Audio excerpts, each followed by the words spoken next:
Germany today is divided into two parts. What we commonly call West Germany is the group of states united into the Federal Republic of Germany. Flowing through West Germany from Switzerland to the North Sea is the famous Rhine River. Branching off from the Rhine is a tributary named the Ruhr River. And along both banks of this river is a district called the Ruhr also. The Ruhr is a busy place because there are large deposits of coal here and many factories that produce chemicals, iron, steel, and their products. The gray skies, always filled with smoke, tell us how productive the area is. Danger, mixer tipping, the sign says. It means that hot, molten steel is being poured. Eventually, the steel is made into railroad cars, locomotives, and other products that are important to all of Europe. The people in these factories work hard to support themselves and their families at home. In Essen, a large city like our Detroit or Pittsburgh, we are going to meet a family named Müller. They live in an apartment house. Mr. Müller is known in Germany as Herr Müller. Herr Müller gets up at 5:30 in the morning while his 4 children, Rolf, Lisa, Marga, and Gertrude, are still asleep.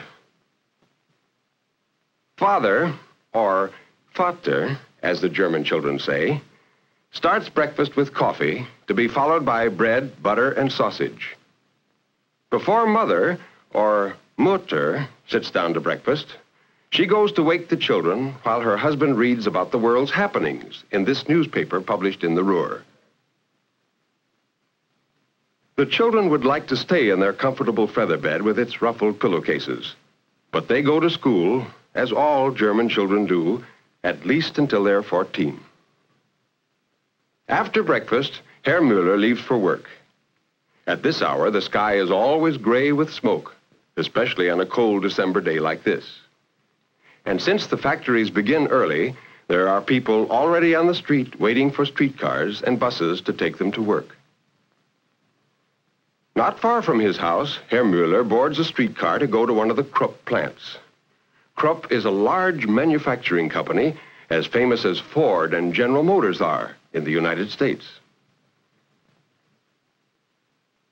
When he gets to the factory, Herr Müller changes his clothes before he goes to work at a machine which cuts steel. At home, after breakfast, Mother helps Rolf and the twins with their wraps. 5-year-old Lisa and Marga will walk part way with their brother when he goes to school this winter morning. Near the school, 2 patrol guards guide the children across the street safely. A patrol guard is proud of his job and likes to wear his white hat as a symbol of the important work he does.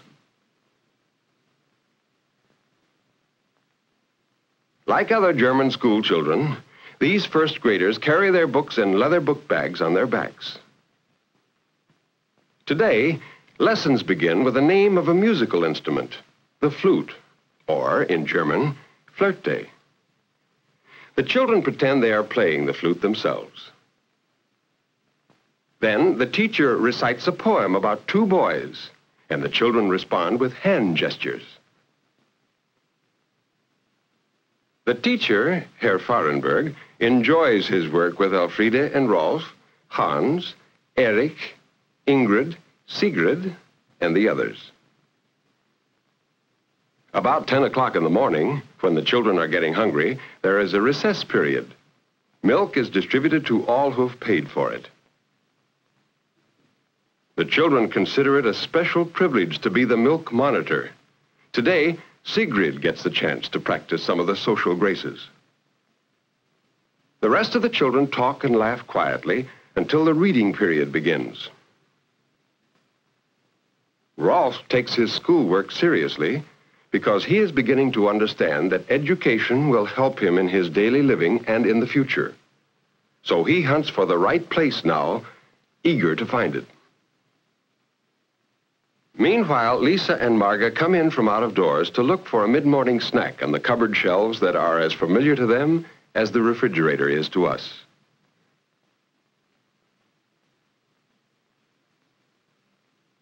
A bit later, it is time for lunch at the Krupp Works, and Father Müller is hungry too. In this clean-looking factory cafeteria, a substantial meal is ready: meat, potatoes, vegetables. The workers do not have a choice of dishes, but the food is appetizing and plentiful. In the dining room, shop workers and office workers eat together. Herr Müller joins some friends who are engineers. They talk about the factory and about questions Herr Müller will ask the representative of the union, to which workers of different crafts in this factory belong. Besides wages and hours of work, Herr Müller is especially interested in the factory's program of instruction for apprentices. Under this program, boys of 14 or 15 are trained in the plant after they have attended a vocational school for 3 years. In this way, they learn their trades thoroughly and get valuable experience.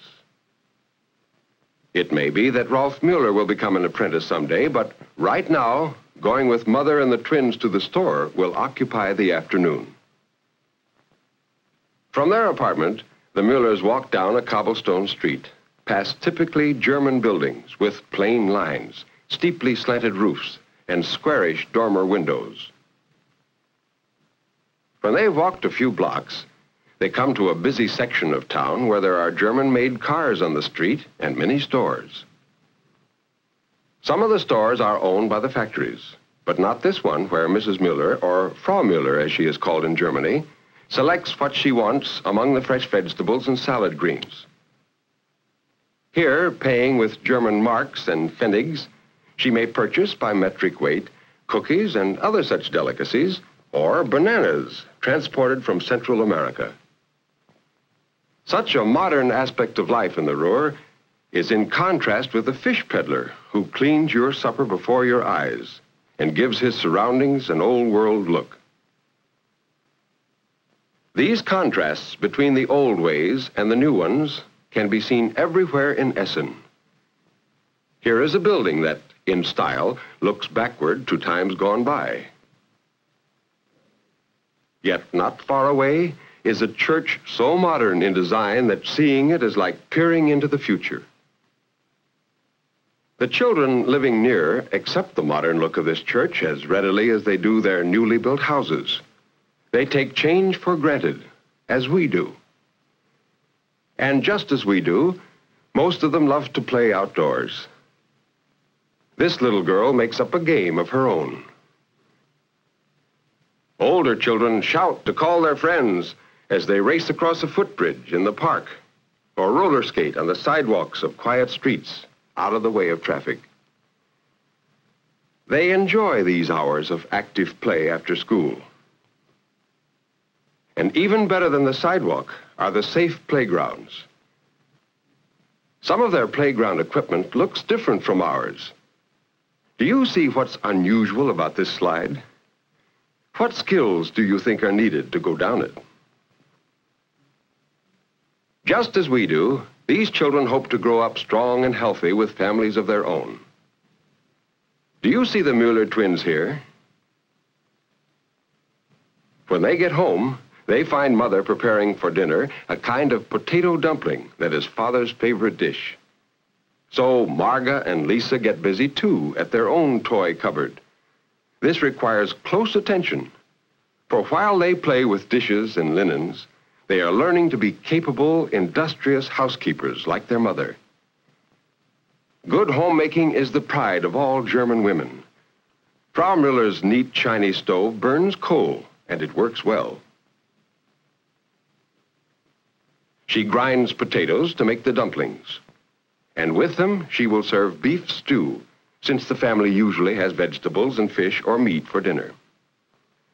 Frau Müller's budget does not allow many frozen vegetables or pre-cooked foodstuffs because such things are not as plentiful as they are here. But she enjoys cooking. Liking for good food, for neatness and cleanliness are characteristic of the German people. While the beef stew and dumplings cook, Mother sits down with her knitting, and the children play games in the living room. For all of them, this is a happy hour. They are hungry, dinner is almost ready, and Father is coming home soon. At gate 14, the end of the day is the same as it is anywhere in the world. Time to go home to family and rest and good food. Father Mueller is so pleased to see his favorite dish that he doesn't wait for the rest of dinner before tasting the dumplings. But the family does not linger over dinner, for downtown, the holiday signs and lighted stores beckon the Muellers to come and do their Christmas shopping. What will they find on this familiar street? It is turned into a bright fairyland. The twins do not know about Santa Claus, but look for the angel child called Christkindl, and for a Christmas man they call the Weihnachtsmann. Both, they hope, will bring them presents. And in these windows, the children are sure to find autos and skates and games made by Germany's famous toy makers to fit the pocketbook of the Mueller family's own present giver. Here are plenty of dolls and animals and birds, gay storybook creatures to excite the fancy of all children. Many of these windows contain items the Muellers just like to see on display. For Christmas is the time to walk through fairyland, to look, to wonder, and to dream. The message of Christmas, with its deep religious dream of goodwill to men, comes to the Muellers again as they go together to Mass on Sunday morning. They are wearing their best. Father Mueller, the long leather coat so popular here. There are equal numbers of Protestant and Catholic worshipers in the whole of the federal republic we call West Germany. But in the Ruhr, there are more Catholics than Protestants, and the Muellers go to the Catholic church in their parish. After the service, the streets are crowded with people seeking the amusements and the quiet relaxation offered in the city of Essen on a Sunday afternoon. And indeed, it does get quiet. In the suburbs, weekday traffic practically disappears, so that the bicyclists have the roads almost to themselves. But the absence of hustle and bustle does not mean that people are not enjoying their leisure. They often gather in restaurants for social good times and for the sports they like. Here the game is skittles, a kind of bowling. Jumping out of the way of the ball is not part of the game, though it's safer in this amateur contest where the score is higher on laughter than on points. But Sunday afternoon hours still grow long when you are the age of the twins, seeking adventure. There must be some excitement around if you knew just where to look for it. Real surprises can come your way. And sure enough, they're here, Grandma and Grandpa, or as the children say, Großmutter and Großvater. Frau Mueller's parents and her sister Louisa have come to see the Mueller family. They have come to share that warm, comfortable state of hominess the Germans call Gemütlichkeit. This cozy companionship, the good humor, the customs of respect for age and experience, and the polite manners which exist among the very young, all support the strong ties of confidence and love that bind a German family together. And so, before the children go to sleep under their big feather bed quilt, they repeat the prayer so often heard in German homes. Müde bin ich, geh zur Ruh, schließe beide Äuglein zu. I am tired.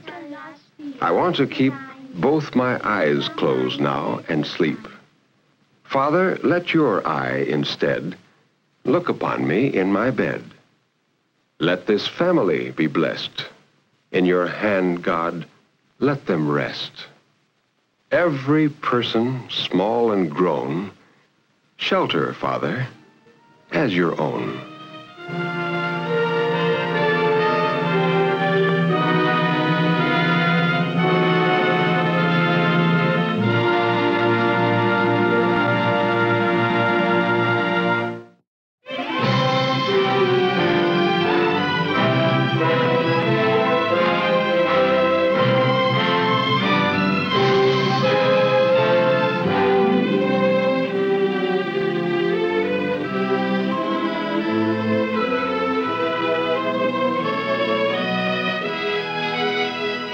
tributary named the Ruhr River. And along both banks of this river is a district called the Ruhr also. The Ruhr is a busy place because there are large deposits of coal here and many factories that produce chemicals, iron, steel, and their products. The gray skies, always filled with smoke, tell us how productive the area is. Germany today is divided into two parts. What we commonly call West Germany is the group of states united into the Federal Republic of Germany. Flowing through West Germany from Switzerland to the North Sea is the famous Rhine River. Branching off from the Rhine is a tributary. In Essen, a large city like our Detroit or Pittsburgh, we're going to meet a family named Müller. They live in an apartment house. Mr. Müller is known in Germany as Herr Müller. Herr Müller gets up at 5:30 in the morning while his 4 children ross. Danger, mixer tipping, the sign says. It means that hot molten steel is being poured. Eventually, the steel is made into railroad cars, locomotives, and other products that are important to all of Europe. The people in these factories work hard to support themselves and their families at home.